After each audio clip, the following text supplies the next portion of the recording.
are you? Because you're going. I'm very happy because we get to do this the second time, and because I'm going to Spain tomorrow, but we'll get into that later.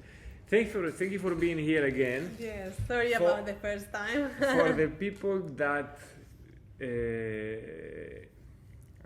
are watching this video, we need to tell them that this is actually our second try, because you were my lab rat for the first one. It went well, but I felt like you deserved a little bit of less technical mistakes.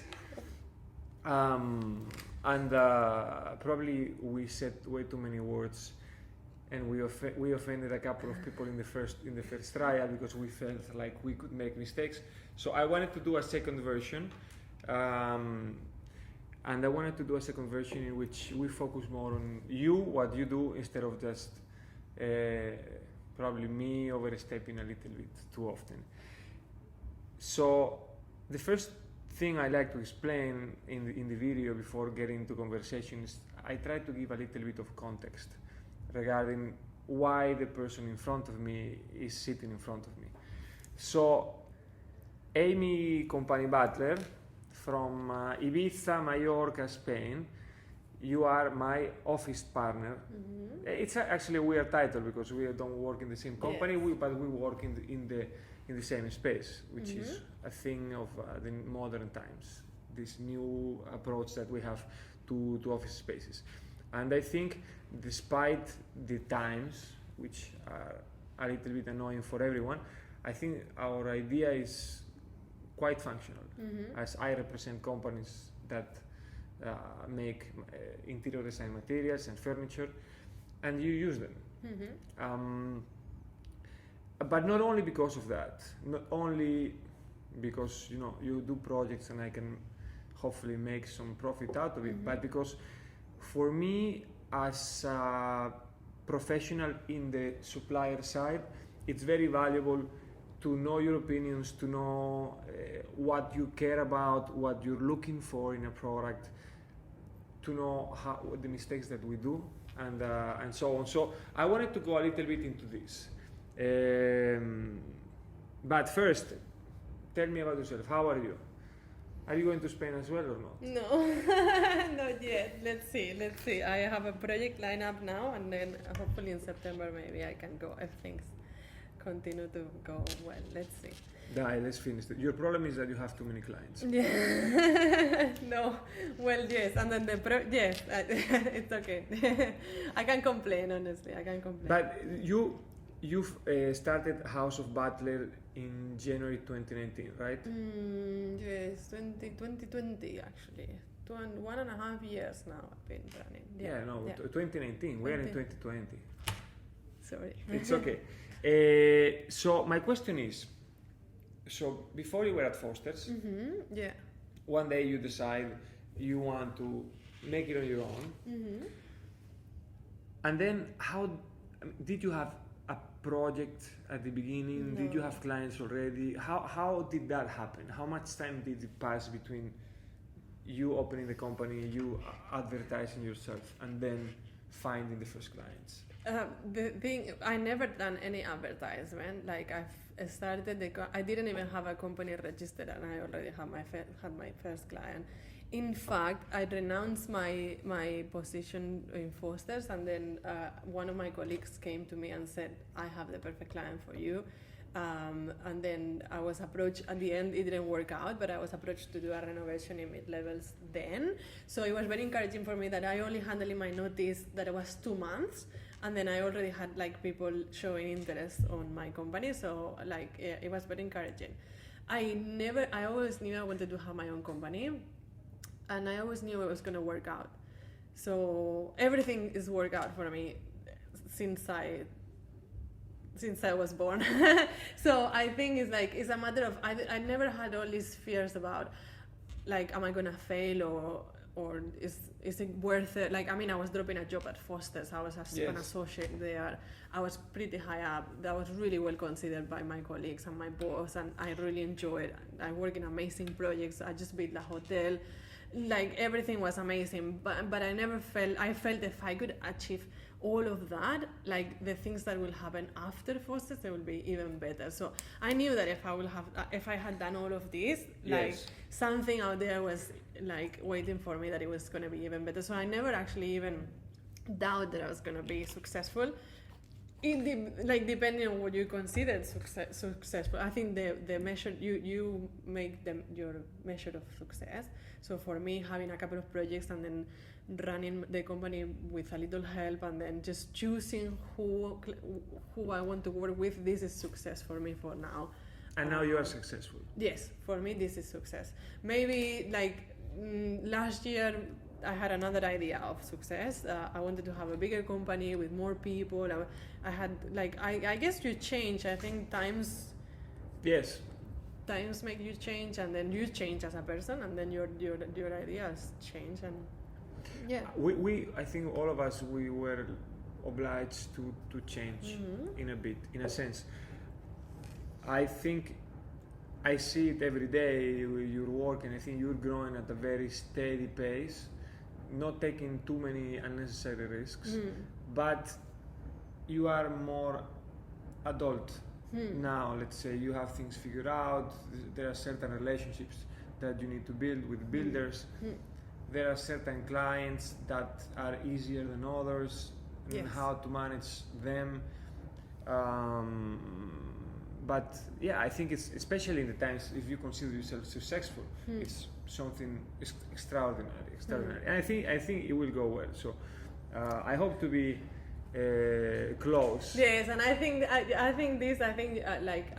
for me the energy is like super important, and I think like you have a really good energy. So I think that like I feel fortunate that we only for sharing the space with you, and I think we will all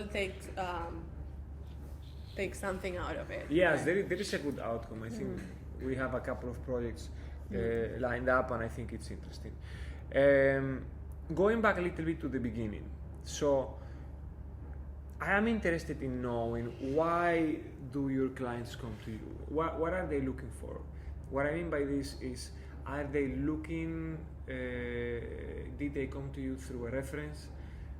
Do they arrive to you because you have a certain style?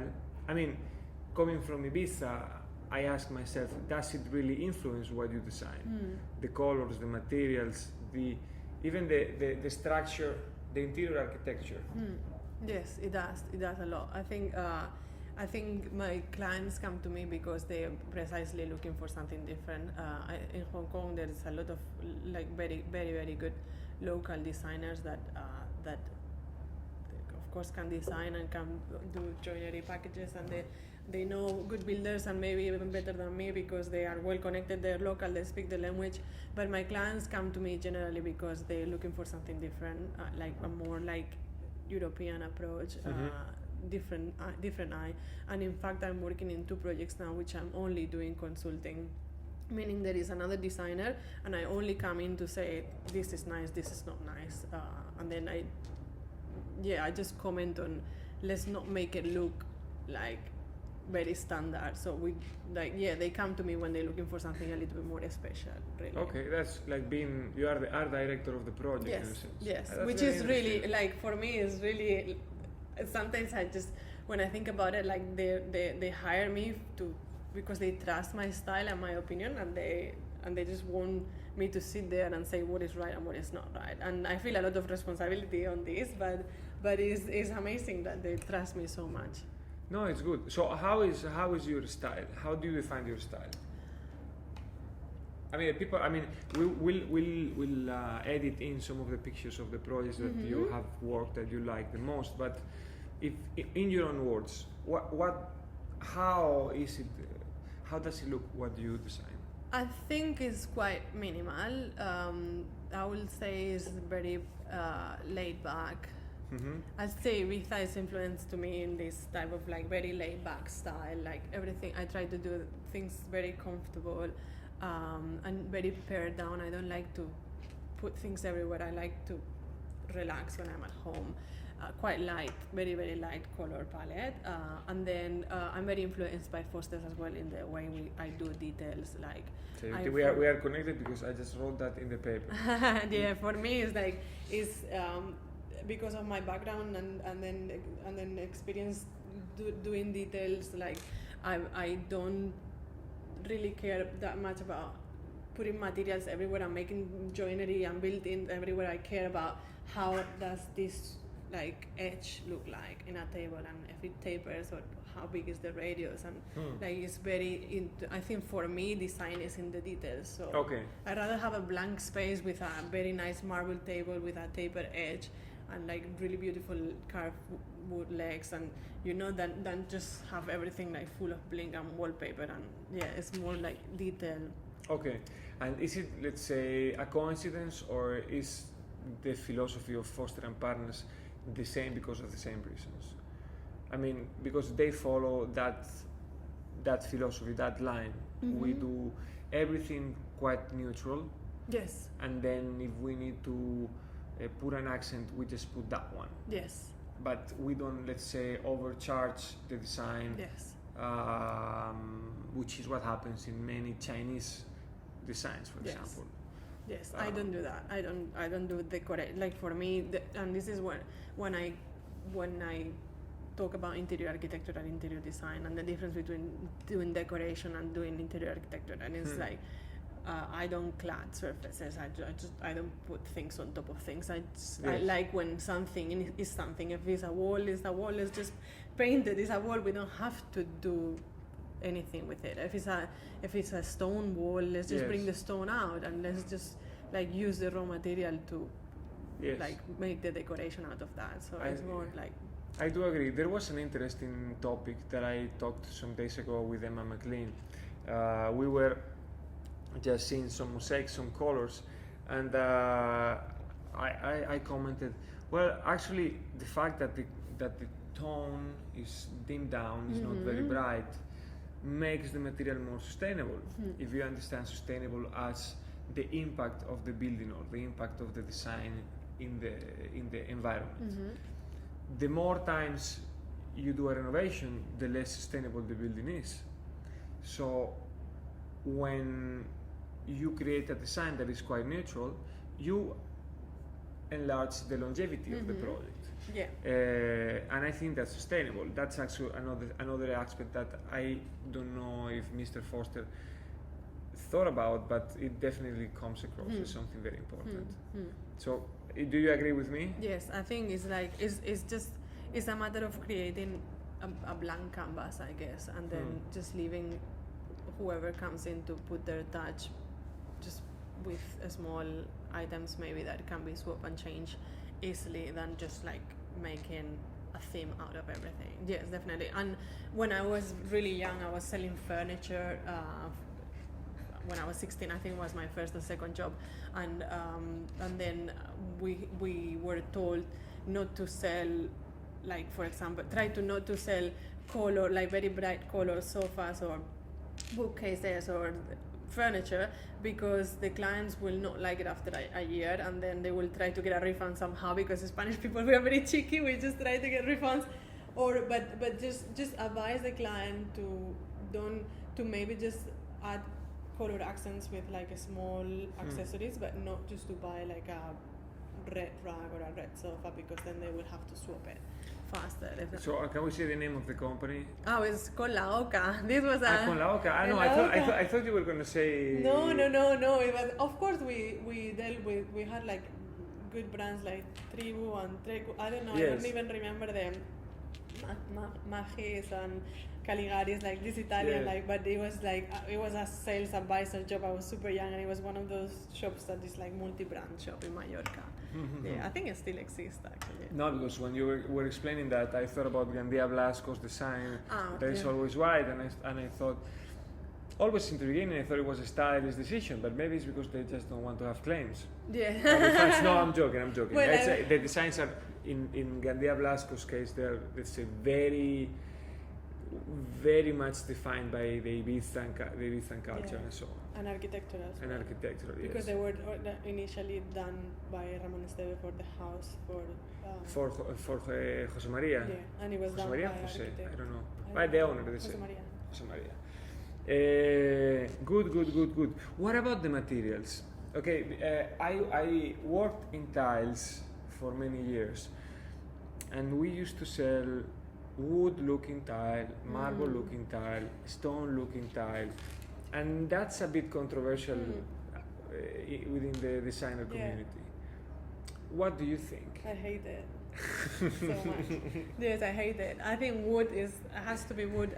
The stone has to be stone. Marble has to be marble. I do not like marble that looks like tile. When I pick a tile, it's just like a basic pattern that not looking like marble. Some of them are still very nice, so of course I do very neutral tile color, and then it might have a little bit of pattern, but it won't try to imitate travertine or it won't try to imitate caracata. No. For that, if we want to use the marble, we use the marble. We don't do the slab. Never, ever. No, because I am doing a project now which I actually doing tile that looks like wood, but it looks really, really real. And this is because of the experience that I had previously in Hong Kong with using wood, and I still want to get this like wood. The wood material, but it has a very nice Spanish style, and then it looks really real. Well, the problem with design in Hong Kong is sometimes it feels as if you had to design something underwater, because there is so much humidity that everything gets blown by it's crazy it's with really furniture crazy as well. Good. So talking about marble, I think there is a lot of mystery on how designers choose the type of marble that they choose. How do you decide on which materials to choose for a project? For example, one of my favorite designs that you did is one in which you use green marble for the I think it was the counter. Yes. The counter table. And that's the main piece of the design. Yes. So how was the process? You were designing the area and then you happened to be in front of that piece of marble, or you wanted to use that type of marble and then you created the rest whole thing around it. Yes. Normally is the client request. This was a request by the client. They wanted to have green marble somewhere. Okay. So like the concept stage, we throw a lot of images and then see what we like, what we don't like, and then we try to balance. So when we make material palettes, we say, okay, this is going to be the focal point, and then everything else is going to be really muted, and then this will be like the wow piece. And in fact, it was in the entrance, so it was like a really huge statement in there. It's normally normally there is a hint that the client will give you about something, and then you kind of course, the concept is by us, but then you try to combine their ideas with your ideas together. Yeah. Is there any material? I'm very interested in materials, and you have a very good eye for them. So I'm asking you so many questions about this. Is there any type of material that you always try to push in a project because you like to have it there? It works for most people. In Hong Kong, it's very shocking for contractors, but I do like to use like these silestone type countertops a lot, and I use them in kitchens and bathrooms both. They hate it because here they like to use Korean. Korean is very forgiving. It's very easy to install. Yes. You can polish the joint, and it's very forgiving, and they like that. It's cheaper. It's just plastic. I don't like not Korean, DuPont Korean, but I don't like to use Korean, especially the Chinese Koreans that they use here. So I always push to use silestone or Caesar stone, some kind of reconstituted stone. And I always say to my client is more European look, like the European style. And even if they have joints, we just have the joints, it's no problem. We all have joints in the kitchen counter, there's no problem. But for here, this is, I think, one of the things that I always try to push. Okay. To use this type of recon stone. And is there a similar question, but a little bit more difficult?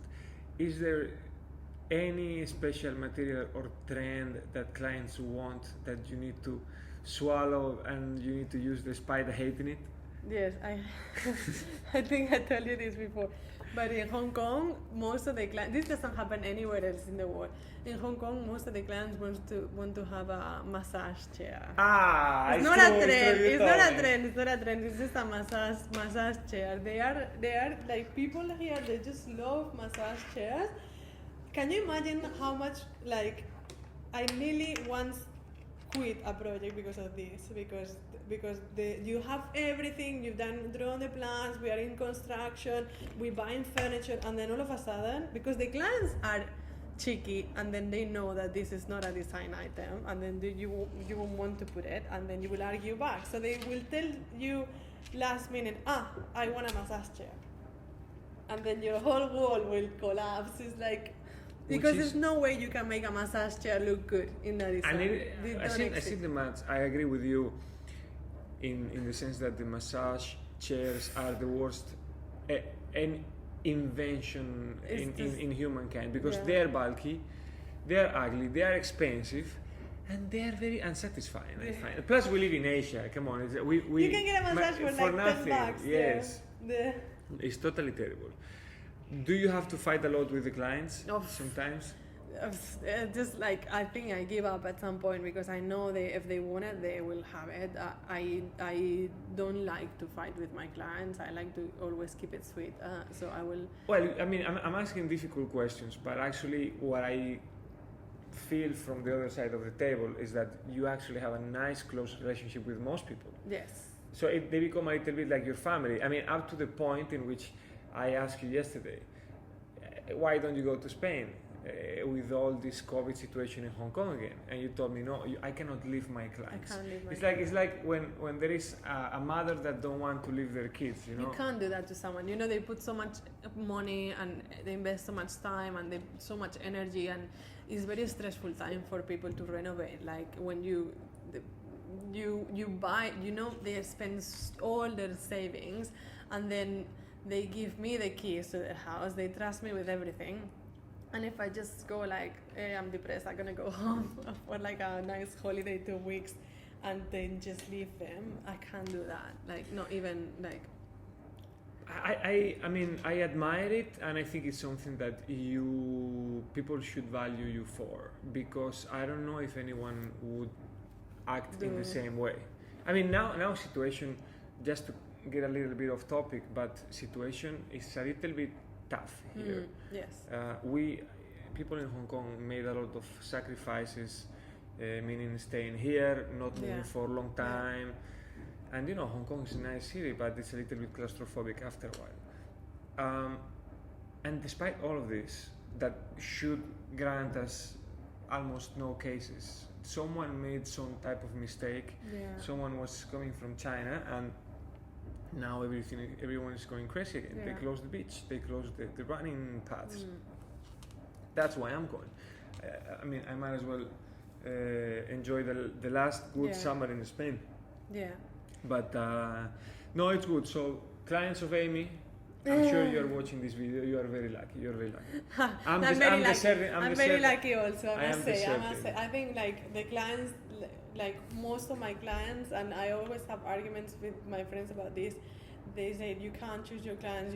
You're gonna have a client that is tough. I do have some client that is tough, of course. I know, but most of my clients are very nice, like really nice people, and then it's just nice. And the times that I've knew that the client was not gonna be nice, I'll just my proposal was hired to make sure that I didn't get this client. But that happens very often. I was talking to a friend from another big firm the other day, and he told me the same thing. Sometimes the fees are so huge. The asshole fee. Yes, it's like that. You have to, because if you get it, you're gonna have to. You're gonna have to live for that. Yes. No, good. So that on the client side. What about the suppliers? How are the suppliers? In general, how is your relationship with suppliers? As good as the clients? Relationship, good. I love my suppliers. I think because I'm always over the place, I think they kind of think about me that I'm a little bit crazy, probably, because maybe I just like call and I'm like, do you have this? And it's like, who is this? I'm always all over the place. But I do like to keep like a very close.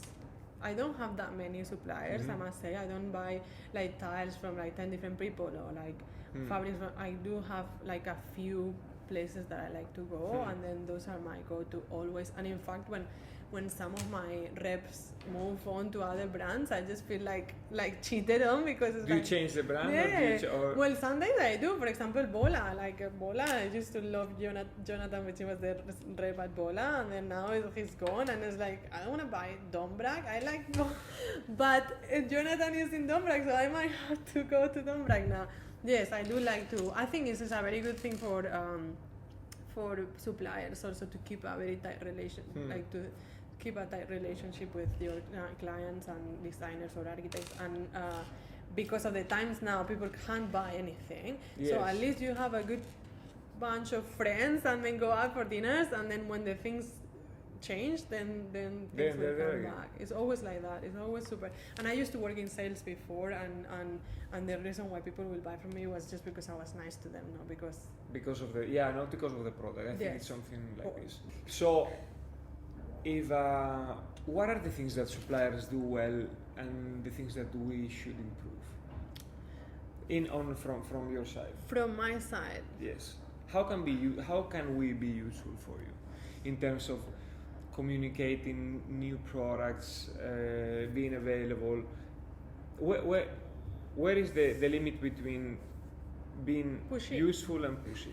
Yes. I think because we are always on the go, I think it's super important when you contact a supplier to ask for information. And I know this is like super annoying, because maybe I need something now and I don't need it until next year, but I need it now, because now is when I'm talking to my client. Yes. Now.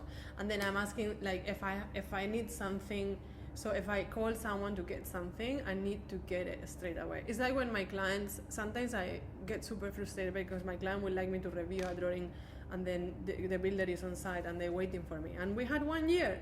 Like yesterday, I was getting so pissed about this. We had 1 year to review this.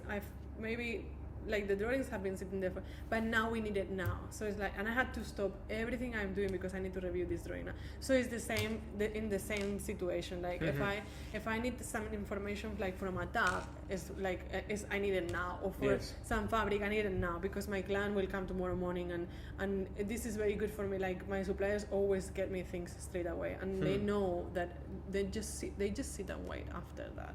And then things will happen, like always. And if someone is good to me in that sense, like, and I can rely on someone. Bear in mind, my work is, I depend on suppliers, I depend on contractors. Of course, I have good ideas and I can design something. I have good taste, but you need to make it happen. Yeah, 80% of the rest is like people doing stuff for me. So if I rely on someone to give me some information, and I told my client I will get this by tomorrow, and I don't get it, then I look like. It's all about just having like a solid network of people to work with. So for me, it's like 100% like being super reliable and then available for whatever, and then being patient. And I hate, and then having having the knowledge is good. Of designers, we need very little information, just enough so we can feed our clients and then know that the product will work. But we need to know your product. There is a firm in Hong Kong, which I won't name, but they sell this huge array of different products. They have so many products that they don't even know what they have. They're not trained for sell these products because they don't have the knowledge. So they end up selling you something that is not going to work. Yes. And this it is critical, because the turnover of sales executives here in Hong Kong is super high. Yeah. So then you don't have enough time to know your product, and how can you sell? You can't be pushy to sell if you don't know your stuff. Like you can't get it's crazy. I agree. I think as suppliers, sometimes they run with a very limited staff. So salespeople, I mean, I try to defend them because I am trying to defend myself. Sometimes they run after so many things that they cannot do the service.